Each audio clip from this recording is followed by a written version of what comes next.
जय हिंद, जय भारत and welcome to CUET station. तो आप सभी की दिल्ली यूनिवर्सिटी की सिमुलेटेड रैंक आ चुकी है और साथ साथ मेरे व्हाट्सएप में 500 मैसेज भी आ चुके हैं। तो ये वीडियो अर्जेंट बनाना पड़ रहा है, अभी रात के 1 बज चुके हैं, लेकिन बनाना जरूरी है। मैं इसलिए अभी इसको क्रिएट बना रहा हूँ वीडियो को। तो आप सबको पता है अपनी सिमुलेटेड रैंक आ चुकी है। आप अपने पोर्टल पे जाके चेक कर सकते हो और सिमुलेटेड रैंक आपकी कोर्स वाइज आई है, ठीक है। तो तुमने बीएससी में अप्लाई किया है, BSc agriculture, BSc biology, BSc physics.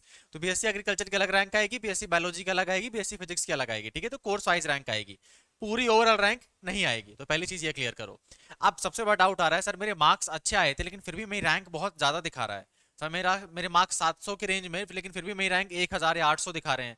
Marks अच्छे हैं फिर भी रैंक ज्यादा दिखा रहे हैं। तो अब आप लोग गलती करने वाले हो, और ये गलती की तो अपने जीवन की सबसे बड़ी गलती करके बैठ जाओगे, क्योंकि ये गलती हर साल बच्चे करते हैं। और तुमने भी गलती सेम रिपीट की तो तुम्हारे साथ भी वही भुगतान होने वाला है जो बाकी बच्चे करने वाले हैं। ध्यान से पूरे वीडियो को देखना, ये गलती मत करना जो मैं समझाने वाला हूँ, ठीक है। हम दिल्ली यूनिवर्सिटी की बात कर रहे हैं, ऑलरेडी सबको पता है। तो देखो, सबसे पहले आपकी सिमुलेटर रैंक आ चुकी है, तुमको ऑलरेडी मैंने बता दिया है। इससे डीमोटिवेटेड बहुत सारे बच्चे, क्योंकि बच्चों को बहुत सारे मैसेज आ रहे हैं, सर हमारी रैंक तो अच्छी है, आपने कहा देते हैं मार्क्स में एडमिशन हो जाएगा, लेकिन मेरे को मेरी रैंक देख के एडमिशन लग नहीं रहा हो पाएगा। अभी जरा रियलिटी तो सुनो, तुम्हारी रैंक से एक्चुअली में दिल्ली में एडमिशन नहीं होगा। मेरी पूरी बात को समझो, वो जो तुम्हें रैंक दिख रही है ना, वो पूरी रियलिटी नहीं है तुम्हारी रैंक, उसमें बहुत कुछ फेरबदल होना है। अब कैसे एडमिशन होता है उसको भी जरा समझना। And last, how to analyse your rank, ठीक है। एक्चुअली में तुम्हारी रैंक का मतलब क्या है, जरा उसको समझो, ठीक है। तो पहले आपको मैं समझा देता हूँ। जैसे मान लो मेरे आए हैं 700 नंबर, ठीक है, और मैंने ऑप्ट किया था बीए पॉलिटिकल साइंस के लिए, ठीक है। मेरे 700 नंबर आए, अब इस मार्क्स में तो मुझे ठीक ठाक नॉर्थ कैंपस मिल जाना चाहिए था।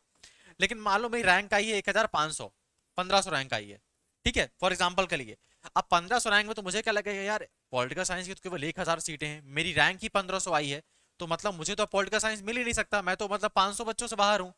यहाँ क्योंकि 1000 सीटें हैं पूरी नॉर्थ कैंपस में पॉलिटिकल साइंस की, फॉर एग्जांपल मान लेते हैं, और मेरी रैंक 1500 आई है, मार्क्स 700 हैं, तो मतलब मेरे को पॉलिटिकल साइंस अब नहीं मिल सकता, मैं आउट हो चुका हूँ। तुम नालायक हो, ये गलत है ना। क्योंकि जरा ये बात जरा समझो अच्छे से, कि सर एक बात करेक्ट है कि सर मेरी रैंक 1500 आई है, मतलब मेरे ऊपर 1499 बच्चे हैं, ठीक है।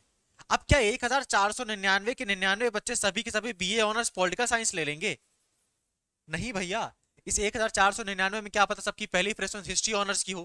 क्योंकि इन 1099 जो 1499 बच्चे हैं, इन्होंने BA political science, BA history, BA geography, BA economics सब कुछ भर के रखा था, तो इनकी रैंक सभी में क्रिएट होके आई है। पर जरूरी थोड़ी है कि 1499 बच्चे सभी के सभी जाके बीए पॉलिटिकल साइंस उठा लेंगे। ऐसा होने वाला है क्या? नहीं होने वाला। तो क्या तुम्हारी रैंक 1499 आ रही है तो तुम बाहर हो गए क्या? नहीं होने वाले। क्योंकि देखो, तुम्हारे जो 1500 बच्चे यहाँ पे दिख रहे हैं, जो 1500 बच्चे यहाँ पे दिख रहे हैं, है ना, इसमें से मैक्सिमम बच्चे शायद तक हिस्ट्री ऑनर्स लेंगे, ठीक है। मान लो 300 बच्चे हिस्ट्री ऑनर्स ले रहे हैं, 400 बच्चे इसमें से ज्योग्राफी ऑनर्स ले रहे हैं, बाकी तुम्हारे कितने इकोनॉमिक्स ऑनर्स ले रहे हैं। तो एक्चुअली तुम्हारी रैंक कितनी आई? जब 400 बच्चे, 300 बच्चे और ये सब बच्चे चले गए, तो तुम 1500 में से 800 बच्चे तो पहले ही हटा दो, क्योंकि 800 बच्चों के और अच्छे मार्क्स थे और ये लोग पॉलिटिकल साइंस ऑनर्स लेने ही नहीं वाले, इन्हें कोई और सब्जेक्ट लेना है। तो 800 बच्चे बाहर हो गए। अब 800 बच्चे जब कोई और सब्जेक्ट ले लिए, तो तुम्हारी एक्चुअल रैंक कितनी आई? तुम्हारी एक्चुअल रैंक फिर आएगी 500-600 करीब। और 500-600 करीब तुम्हारी रैंक आएगी, तो तुम्हारा क्या हो जाएगा? नॉर्थ कैंपस में एडमिशन हो जाएगा। जो पहले बात कही थी वो बात अभी प्रूवन है। अगर आपके मार्क्स 700 से प्लस इतने अच्छे आ रहे हैं, तो अभी रैंक तुम्हारी डिसाइड नहीं करेगी, क्योंकि रैंक की रियलिटी कुछ ऐसी है भैया। सभी बच्चों ने अप्लाई कर दिया है, लेकिन सभी बच्चे कोर्स में एडमिशन तो एक ही लेंगे ना। दो हम शक्ल थोड़ी आ जाएंगे कि मैं पॉलिटिकल साइंस ही पढ़ लूंगा, हिस्ट्री ही पढ़ लूंगा, इकोनॉमिक्स ही पढ़ लूंगा। एक ही जगह एडमिशन लूंगा ना मैं, तो बाकी सीट्स तो खाली करूंगा मैं। और जब मैं खाली करूंगा तो आपकी जो रैंक दिख रही है वो एक्चुअल रैंक नहीं है, वहां से एडमिशन नहीं होने वाला। मेरे ख्याल से आपको बात में समझा पाया हूं मैं जो समझाना चाह रहा था, इसलिए इतना पैनिक करने की जरूरत नहीं है, ठीक है। और एक और चीज, मैं पर्सनली हर बच्चे का रिप्लाई व्हाट्सएप में नहीं दे सकता, इम्पॉसिबल है बच्चे का रिप्लाई कर पाना। तो आप लोग प्लीज वीडियो पे जाकर एक बार देख लिया करो, जो मैं यूट्यूब पे समझा रहा हूँ जैसे ये चीजें, तो सभी बच्चों को समझ में आ जाएंगी। तो आप समझ में आया कि चलो तुम्हारी 700 रैंक, अगर तुम्हारी 1500 रैंक आ रही है, तो उसकी रियलिटी क्या है। एक्चुअली में तुम्हारी 1500 रैंक नहीं आ रही है, उसमें कुछ बच्चे कोई और सब्जेक्ट ले लेंगे, तो तुम्हारी रैंक कुछ अच्छी रैंक है और तुम्हारे मार्क्स अच्छे हैं। और मैंने पहले कहा था नॉर्थ कैंपस मिलेगा, मैं अभी कह रहा हूँ नॉर्थ कैंपस ही मिलेगा, और तुमको मिल जाएगा, अगर मैंने पहले भी कहा था तो, ठीक है। तो आप दो चीजें मत करना प्लीज, हाथ जोड़ के आपसे विनती है। पहली, कि यार अपना जाके प्रेफरेंस मत चेंज कर देना सीएसएस में, ठीक है। तुम कॉलेज अलग अलग कर दो, ठीक है, तो ऑफ कैंपस को ऊपर लगा दो, साउथ कैंपस को नीचे कर दो, ये सब ऐसा कर दो, ये सब मत करना, हाथ जोड़ के आपसे विनती है, ठीक है। ये मत करना, नहीं तो बहुत ज्यादा खराब कर लोगे अपने आप को, ठीक है। क्योंकि तुमको अभी भी अच्छा कॉलेज मिलने वाला है, तुमने प्रेफरेंस लगा कर सेट किया है अपने कॉलेज टॉप पे ऊपर, फिर second preference, third preference, fourth preference, fifth preference, उसको वैसे ही रहने दो, कुछ भी चेंज करने की जरूरत नहीं है। थर्ड, अपनी रैंक रियलिटी आपको पता लग गई होगी कि रैंक रियलिटी है क्या। सर वो शो हो रही है 1500, पर एक्चुअली में 1500 नहीं है सर, क्योंकि इसमें सभी बच्चे पॉलिटिकल साइंस नहीं लेंगे, कुछ बच्चे कहीं और चले जाएंगे, तो वहां जब सीटें खाली होंगी तो एक्चुअली मेरी रैंक 1500 नहीं है, उससे काफी कम में आएगी। समझ में आया? एंड लास्ट एक एडवाइस है आप सबके लिए, अगर आपकी रैंक अच्छी नहीं आ रही है तो मेरी एक छोटी सी एडवाइस है, जिसमें आप सब बच्चे ने गलती की होगी, मुझे अच्छे से मालूम है। तो में से बहुत बच्चों ने केवल ऑनर्स कोर्स सेलेक्ट करके रखे होंगे।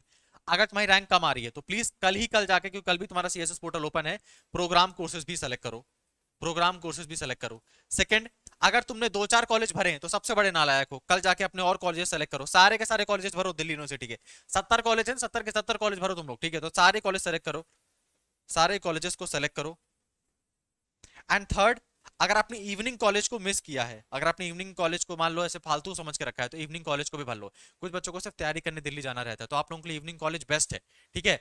दयाल सिंह, बहुत मतलब बहुत सारे कॉलेजेस है, इवनिंग कॉलेज है जो बहुत कम कट ऑफ जाती है, ऑनर्स कोर्स भी मिल जाएगा और अटेंडेंस का भी इतना लफड़ा नहीं रहता, तो इवनिंग कॉलेजेस को भी सेलेक्ट करो। ये 3 गलती मत करना। अगर आप इन तीनों चीजों को मानते हो, अब तक मानते आ रहे हो मेरी बातों को, तो रिजल्ट के एंड तक भी आपको जो हमने वादा किया था कि आपका एडमिशन हो जाएगा, प्लीज ट्रस्ट करके रखो। हर साल बच्चों को कंफ्यूजन होता है, लेकिन हर साल सब बच्चों को पता नहीं होता कि हमको कैसे काउंसलिंग करानी है, बट तुमको अब पता है। अगर तुम्हें पता होने के बाद भी तुम सेम गलती कर रहे हो तो तुम फिर मूर्ख हो, तुम्हारे अलावा फिर और कुछ नहीं हो सकता तुम्हारा फिर, ठीक है? तो अपनी जो रैंक आ रही है उससे घबराना मत, डिमोटिवेट मत होना, सीएसएस पोर्टल में जाके कोई चेंज मत करना, जो प्रेफरेंस बना दी है सो बना दी है, उसमें कुछ भी चेंज मत करना आप जाके, ठीक है? एंड छोटी सी एडवाइस, अगर तुम्हारी रैंक ज्यादा आ रही है, मतलब थोड़ा ज्यादा है, मान लो अगर 5000 या 7000 से ऊपर तुम्हारी रैंक आ रही है, देन सारे कॉलेजेस को सेलेक्ट करो, ऑनर्स कोर्स के अलावा प्रोग्राम कोर्स को भी सेलेक्ट करो, एंड इवनिंग कॉलेज को भी इंपॉर्टेंस दो, ठीक है? मैं ऐसे और इंपॉर्टेंट वीडियो के लिए आपको अगले वीडियो में मिलता हूं, तब तक के लिए अपना ध्यान रखो। सीयूईटी स्टेशन को सब्सक्राइब कर लो, क्योंकि ऐसी ऑथेंटिक इन्फॉर्मेशन मैं यहाँ पे बार बार लाके देता रहता हूँ, तो सब्सक्राइब करके रखना। मैं अगले वीडियो में आपको मिलता हूँ।